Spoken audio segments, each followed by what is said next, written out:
صديقي، لو انت من عشاق الجمال والتفاصيل فأهلا بيك في كاربتوبيا، أكبر متحف مفتوح لبيع السجاد الإيراني الفاخر المصنع يدويا بالكامل يا صديقي. 73 شارع إخناتون التجمع الخامس، دي أسهل طريقة هتقدر تكتبها على جوجل مابس علشان توصل لكاربتوبيا، علشان تشوف مجموعة هايلة من السجاد المصنع يدويا. أصفهان، كم، كشان، تبريز، كرمان، مجموعة هايلة ورائعة من السجاد. مش بس سجاد، كمان التابلوهات اللي هتلاقيها موجودة في كاربتوبيا. وشايف، اتفرج على عظمة شجرة الحياة بكل أحجامها وتفاصيلها، والتفاصيل الهايلة للصانع الإيراني. أنا بعشق التفاصيل حرفيا. ده مش مجرد سجاد يا صديقي، دي لوحات فنية عالمية بالفعل. كم من التفاصيل والروعة فعلا مبهرة للعين بشكل كبير جدا. وكمان الكوشن أبهرتني، دي مش مجرد كوشن تتحط على صالون، دي كده تحت رجل سلطان برنس زيك.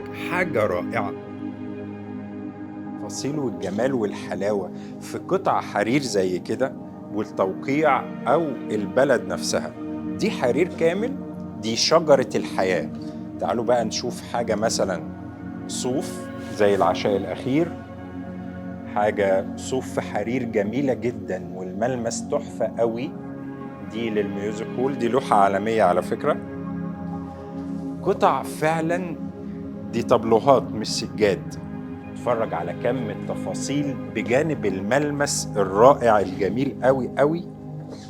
التفاصيل الكاملة للطيور، ده اللي بيميز الإيراني عن أي سجاد.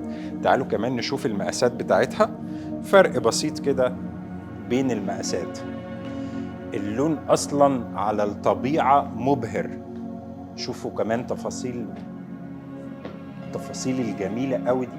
طيب يا باشمهندس، هو الفكرة الواحد زي مش خبير سجاد قوي او مش تمام. خبير في الحرير، ازاي يعرف الحرير الجيد من الانواع العادية. المتوسطة؟ بالظبط. اوكي، في السجاد الحرير طبعا كذا كاتيجوري، والحرير نفسه كذا كاتيجوري. حاجه زي كده الحرير دي اي كواليتي، حتى الفتله الحرير نفسها اي كواليتي. الحرير فيه 6 درجات A B C D لحد F، بيفرق في فتله الحرير نفسها. تاني حاجه زي ما قلت لحضرتك، الديزاين نفسه. لو سجاده عاديه بتلاقي هو باترن او 2 أو 3 ومتكررين في السجاده كلها. السيمترية ممكن تكون سيمتريه، ممكن تكون 4 أرباع. آه. انما بيبقى فيه تكرار كتير في عامه، بيبقى فيه تكرار كتير في الديزاين. هاويفر السجاده اللي هي السجاده القيمه جدا ما بيبقاش فيه اي تكرار، بيبقى الديزاين واحد ماسك قلم الرصاص من اول عقده لحد اخر عقده، عمل الديزاين واحده واحده، رسمها على الورقه، عقده عقده من الاول لحد الاخر. علشان كده ما تلاقيش فيه اي تكرار مش في السجاده. مكررة. لا. طب في حاجه بقى انا فعلا نفسي اقول لك عليها من زمان. اتفضل. سر ان السجاده دي بتطلع بالدقه دي. السجاده دي طبعا بتبقى فيه قدام اللي بيغزل اللوحه، اللوحة بس الأصلية. اللوحه الاصليه.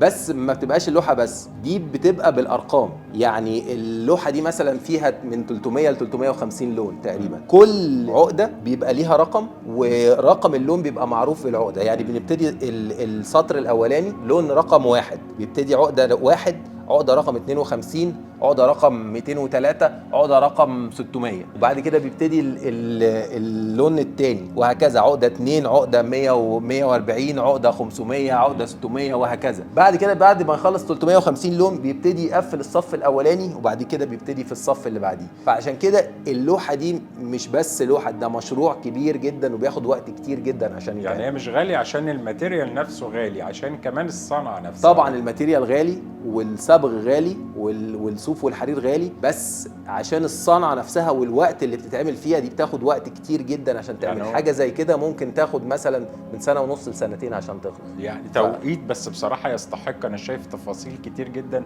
لدرجة اللي أنا شايف الدانتيل اللي في الفستان بتاع العروسة نفسها. هو هنا بيستخدم الحرير مع الصوف علشان يبين الإضاءة، فهو عايز هنا يبين ان الدانتيل ده والورد بيلمع والشمس نازلة عليه. بيستخدم الحرير مع الصوف. الحرير بيدي الريفلكشن زي ما حضرتك شايف، الحاجات المنوره دي كلها حرير. ايه اللي بيفرق بين السجاده المميزه جدا عن السجاده العاديه؟ هنا مثلا السجاده زي دي ميرور ايمج، النص اليمين والنص الشمال زي بعض بالظبط، بس لو جيت اخدت النص اليمين بس هتلاقي ان كل طائر مختلف عن الطائر التاني، مفيش حاجه متكرره، وكل ورده مختلفه عن الورده التانيه، مفيش حاجه متكرره. ولو جيت كمان ركزت في الطائر هتلاقي كل ريشه متحدده، يعني مش الطائر بس معمول كطائر، لا ده منقاره متحدد، لرقبته متحدده، كل ريشه في جسمه معموله. الطاووس ده انا بحس ان هو يعني معجزه ان هو يطلع بحاجه زي كده. يعني مثلا لو هو مش حابب الموضوع، ايه اللي يخليه يحط فراشه او يحط الدوده؟ لا يمكن هيعمل حاجه زي كده غير لما يكون هو فعلا ده شغفه، مستمتع بالصنع. وهو بيعمله.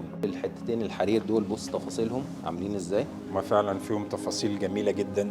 نفس فكره الطيور ونفس فكره شجره الحياه، بس هنا عامله زي ما تكون محراب شباك في قصر مثلا، وانت بتبص على الجنينه بتاعه القصر من بره. بيعجبني في الإيراني كم التفاصيل اللي بيحطوها للحيوانات والطيور دي، يمكن اللي بيميز عن سجادنا.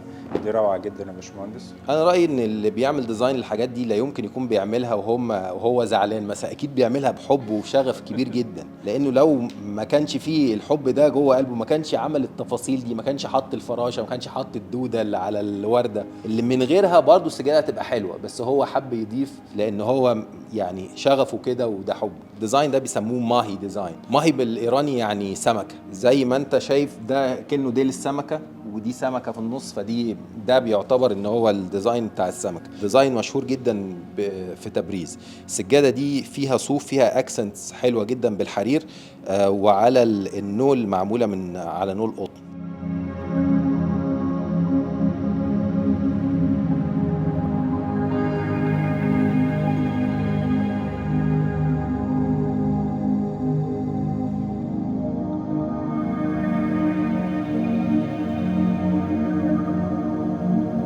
أنا اسمي مهندس ياسر ربيع، صاحب كاربتوبيا. إحنا في كاربتوبيا متخصصين بس في السجاد الإيراني اليدوي المميز جدا. إحنا بنختار سجادنا بعناية فائقة، بنختار سجادة، ما بنختارش مجموعة. كل سجادة بتعتبر قطعة مميزة جدا، قطعة فنية مميزة، وإن شاء الله ننال إعجابكم، وإن شاء الله تشرفونا قريب جدا. فعليا احنا محتاجين اكتر من زيارة علشان نقدر نستمتع بهذا الكم من الجمال وتفاصيل الموجود في كاربتوبيا. ده غير ان المكان مريح جدا، والشخصية صاحبة المكان باشمهندس ياسر شخصية مريحة جدا وإليجانت في تعامل وشيك قوي. وما تنساش بعد ما تكتب 73 شارع إخناتون التجمع الخامس على جوجل مابس علشان تقدر توصل للمكان ده، انك تقول انك من سرايا عابدين ارت جاليري، علشان هيكون ليك خصم هايل على جميع انواع السجاد والطابلوهات وكمان الكوشن. كمان هسيب لك ارقام التليفونات الخاصة بالمكان في الكابشن او وصف الفيديو لسهولة التواصل. المكان عظيم ويستحق الزيارة اكتر من مرة، لانك فعلا هتكسب من اقتناء السجاد الايراني اليدوي. اشوفك دايما على خير.